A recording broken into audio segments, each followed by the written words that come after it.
Most people who haven't studied money confuse currency and money. Everyone, at least here in the US, earns in dollars, they transact in dollars, they pay their taxes in dollars. All these dollars represent our time. If you think about when you travel, you convert your dollar to the peso or the euro or the yen, of course, depending where you're going. Well, here in the US, the currency that you are exchanging is your time into dollars, because everybody's time is scarce, but everybody's time is valued differently based on how they've expended that time. The choices and the effort that they've made in the past, they want to contain their extra time to expend in the future. Yet when we make sacrifices, when we contribute to society, when we participate into the economy, we are productive and we are efficient.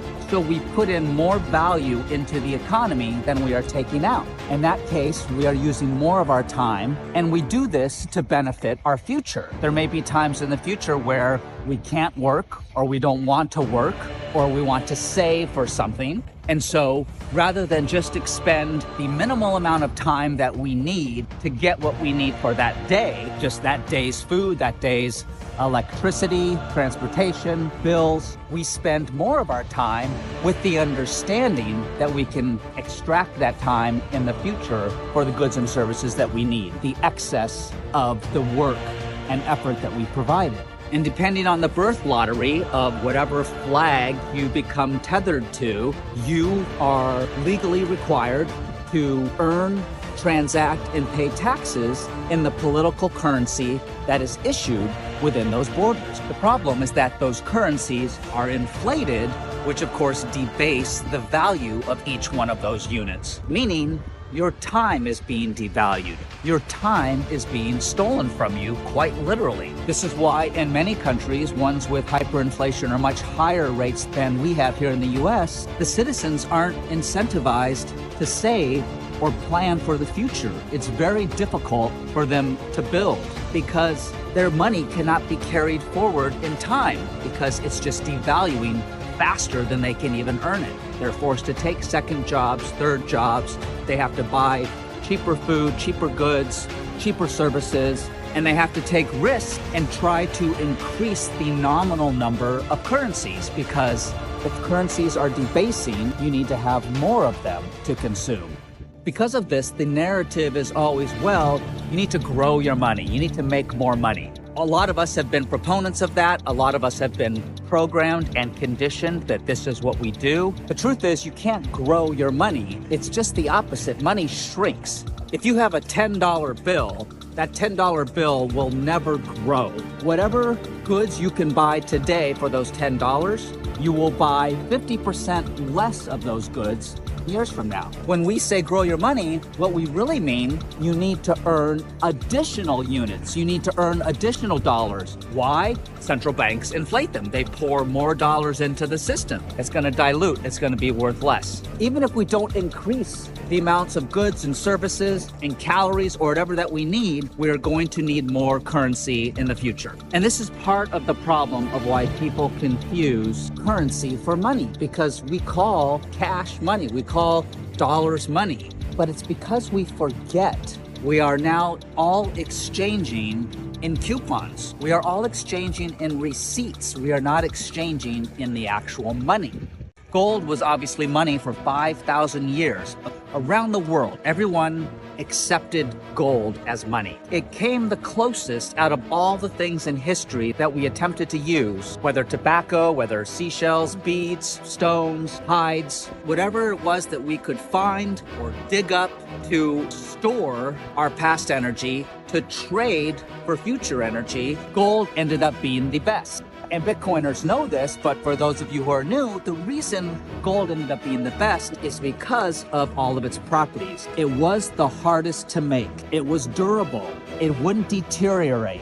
It withstood weather. It took work to dig up. It was fair in that it exists in the earth, so if someone was willing to do the research and the work, they could go get gold. So as a vehicle to store your wealth, I worked, I painted that barn, you're giving me gold, I can shave off a tiny piece of gold, as difficult as that is, to pay for what I need this month. The rest I'm not gonna need, I'm gonna bury it in the ground.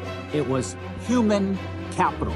Now, gold didn't do all of these things as well as they could. It is hard to carry, it's heavy, it is hard to port. There's a lot of friction involved in using gold as store of value. Most everyone watching this video right now has never known a time that we were on the gold standard because we divorced from the gold standard in 1971. We said, hey, let's just store gold in our vaults and let's use paper as a receipt. Why are we running around moving clunky gold all over the place when we can just have these receipts? Well, these receipts became the dollars. And for a time, it worked because we could take these dollar bills or 10 or 20, whatever, turn it into the bank and get our commensurate amount of gold, right? No different than a valet ticket. You have a valet ticket, and this is supposed to be the value of your car temporarily while you're eating at the restaurant. And when you come back, you want the actual utility of your actual car. Same with a coat check. This isn't rocket science, you get it. But after 71, when Nixon took us off the gold standard, you now just get the full faith of the government, which only means you're gonna nominally get your $10. But as we just discussed, in nominal terms, you're going to need more and more because it is no longer money. Every economy will find their own currency. You know, in prisons, they use cigarettes, where here's a couple cigarettes, clean my room. They know that they can later spend one of those cigarettes and, buy some snacks or food or whatever. And there was an experiment that I read about that I found really interesting.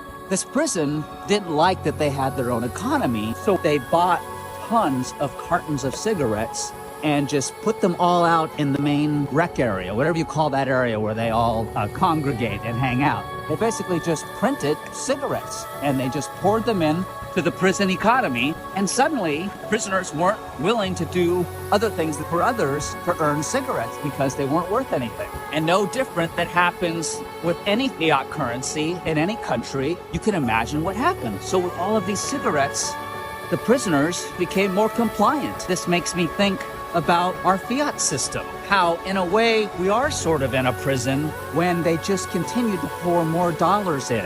Why do the extra work if you can have a stimulus or universal basic income? Why does a corporation need to become more productive or effective when the government is just gonna buy their stock to boost up the economy at the expense of all the mom and pop shops who don't have the privilege or access to go public and receive those funds, and they have to work that much harder just to try to compete with these big corporations because all of that money is pouring in.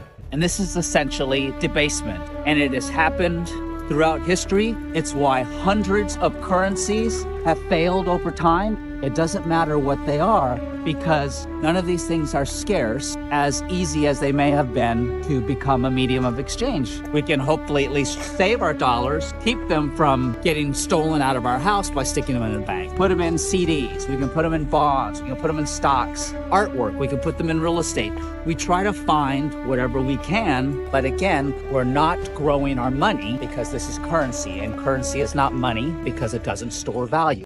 About a third of these houses are actually empty because people are using them as piggy banks. Similar to monies throughout history, we are all just trying to find what we can too. Here's some land, here's some barrels of oil, here's some silver or copper, here's some other precious metals. It's kind of antiquated. Of course, many of these perform better than others, but the ones that perform the best, say like real estate, they have the most friction. They require the most maintenance or the most know-how or the most access. It requires having more currency in the first place. You have to have a down payment for a mortgage. Not everyone can afford artwork. The majority of the world does not have access to stocks. 40% of the world doesn't even have banks or unbanked or have been debanked. And so it's hard to see Bitcoin as a solution to this debasement problem. It's not normal for prices to go up. You can't just say, oh, well, prices go up. But that's because you've only lived in a world where prices go up, and that's because you've only lived in a world where we haven't had money. And we haven't had money until Halloween of 2008, when Satoshi Nakamoto released his white paper outlining how we can actually, for the first time in history, engineer money. We can perfect money for what money is supposed to be. It's just ridiculously hard to believe that one of the most important things in our life is our time. Our time wallet is more important than anything. Nothing is more scarce or important than time. Yet no one has ever invented something to retain our time. until Satoshi came along. Once he started the Bitcoin network on January 3, 2009, we had Bitcoin. And now anyone can save their past time in Bitcoin, which is actual money. It actually stores your value. And the whole reason why, it can't be debased. It's fair, no entity and no company, no one can make more of it.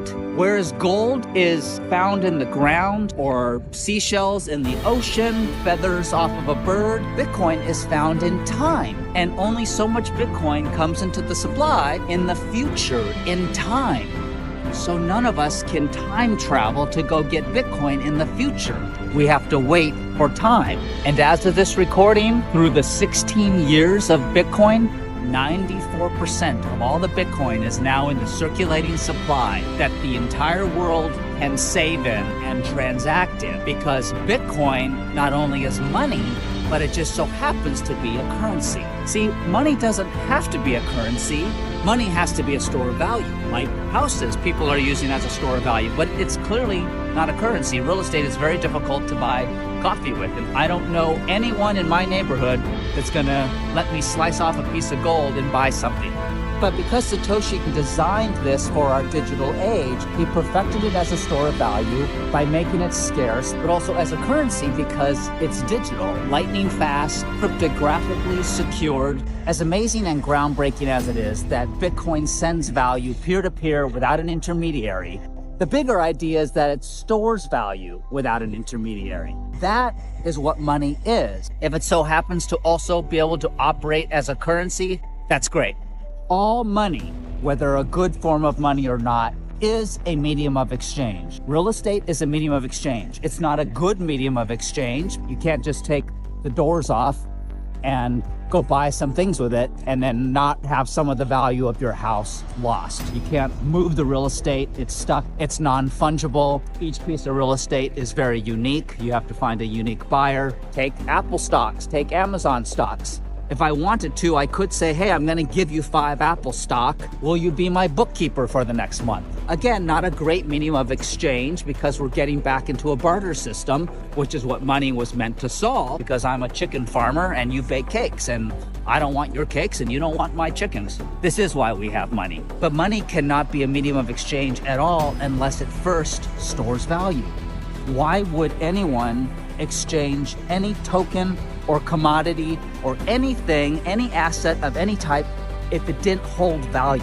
If it doesn't hold value, it will never work as a medium of exchange. You don't think of a rare violin as a medium of exchange, but because it holds value, because that violin is rare and scarce, someone will exchange it with me. But if I just pick up a rock or a leaf right here on the ground, no one's gonna exchange it with me because no one is storing value in that. This is why some people don't get Bitcoin. They try to compare it to the dollar. They try to compare it to a currency rather than to money. You need to look at money, look at things that grow your purchasing power, and tell me something, find anything, literally anything, that can do it as fast as Bitcoin, as easy as Bitcoin, as secure as Bitcoin, without permission. Find it, tell me. And also, if this is important to you, find that store of value that anyone in the world can equally opt into.